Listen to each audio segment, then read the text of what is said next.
maxamed siyaad bare kumuu ahaa. maxamed siyaad bare wuxuu ku dhashay sida dad badani ay la socdaan degmada Galbahaarey ee gobolka Gado, sida qoyskiisa ay sheegeen sanadkii 1919 inkastoo dadka qaar ay sheegaan in maxamed siyaad bare uu intaasi ka weynaa oo da'da 80 uu ku dhawaa. sidaasi oo kale dadka qaar ayaa sheega inuu ku dhashay degmada Shiilaabo oo ka tirsan dowlad deegaanka Soomaalida Itoobiya. maxamed siyaad bare hooyadii waxaa la oran jiray waxaa laga yaabaa in dad badani aysan maqlin ee Shaqlan Warfaa. isaga oo 16 jir ayuu wuxuu tagay magaalada Beledweyne, halkaas oo isaga iyo dhalinyaro kale oo la socday ay iska qoreen booliskii Talyaaniga sanadku markuu ahaa 1936. dalacaadii ugu horeysay wuxuu qaatay sanadkii 1941 isaga oo noqday alifley boolis ah.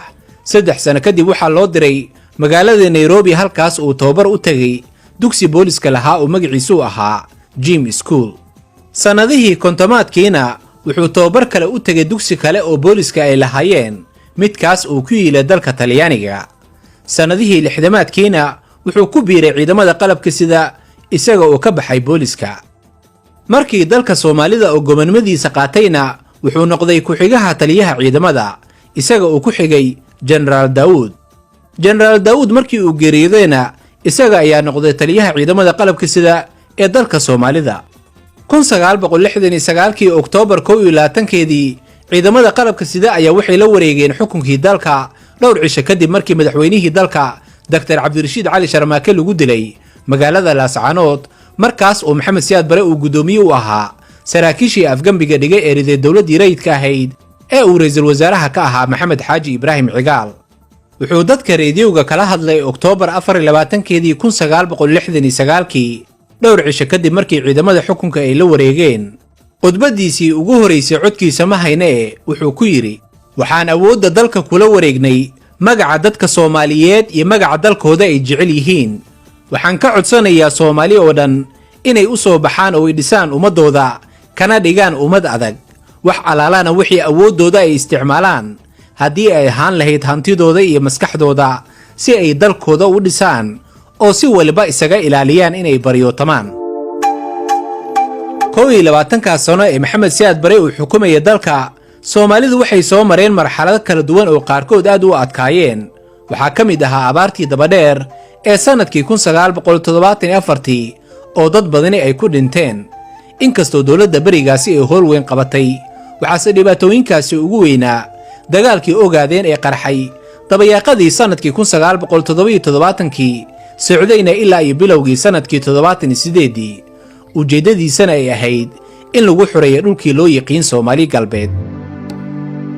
dagaalkaasi oo Soomaalida markii dambe lagaga adkaaday, waxaa gacaankii uu hogaaminayay maxamed siyaad bare ka soo gaaray khasaarihii ugu weynaa ee xagga militariga, siyaasadda iyo weliba xagga dhaqaalaha, taas oo dad badani ay sheegaan inaysan ka soo bogsan dowladdii maxamed siyaad bare. maxamed siyaad bare wuxuu dalka Soomaaliya xukumayay 21 sano intuusan ka cararin magaalada Muqdisho, isaga oo ku jiray mid ka mid ahaa dabaabadaha dagaalka markaas oo qabaa'ilka si xoogan isu dilayeen, isaga oo u baxsaday dhanka Nigeria.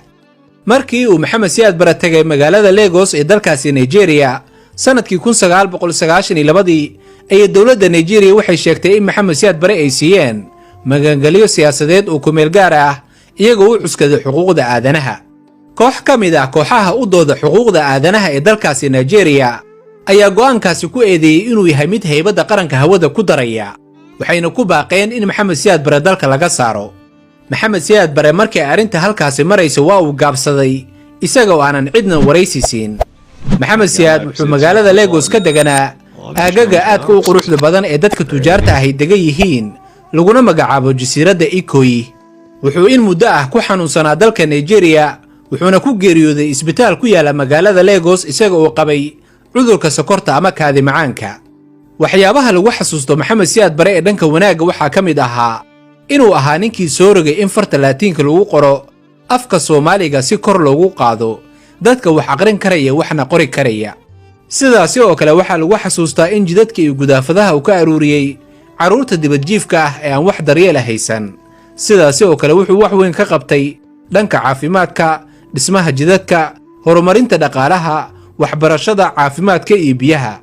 qaladaadkii ugu weynaa uu sameeyey waxaa ka mid ahayd beenintii aayadaha Quraanka, dilka wadaadada, xasuuqii shacabka waqooyiga loo geystay xilligaasi oo burburkii dowladdiisa ay bilaabatay, iyo weliba ku dhaqanla'aantii shuruucda dalka loo sameeyey.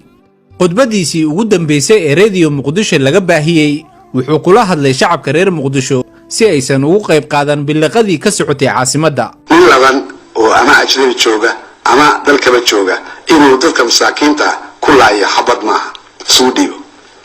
waxaa ka sii xun kuwa sida foosha xun wax u beelqaysanahay. waxaan la yaabsanahay ninka inta xafiiska dowlad galay warqadihii tuuraayo dhan dariiqa ku daadiyay xaggee buu socdaa muxuu ka helayaa yuusa siinaya warqadahaas. yani macnaheedu waxa weeye wuxuu awood u waayey inuu muxuu ahaa inta warqa qaado uu ajnabi u geeyo. macnaha waxa weeye suuqa ka garto buu uga jeedaa.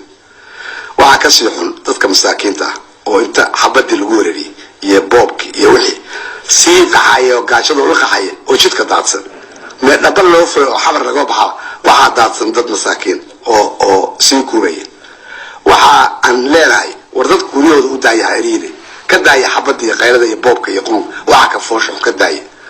dad islaam ahaatiin soomaali baatiin sharaf iyo karaamaad lahaan jirta waxayna wada xorine almiina waxoogaa dad iska xortay kulli xorine حتى إن أتجرتن غير على الإسلام هذا كبعضا وحرام.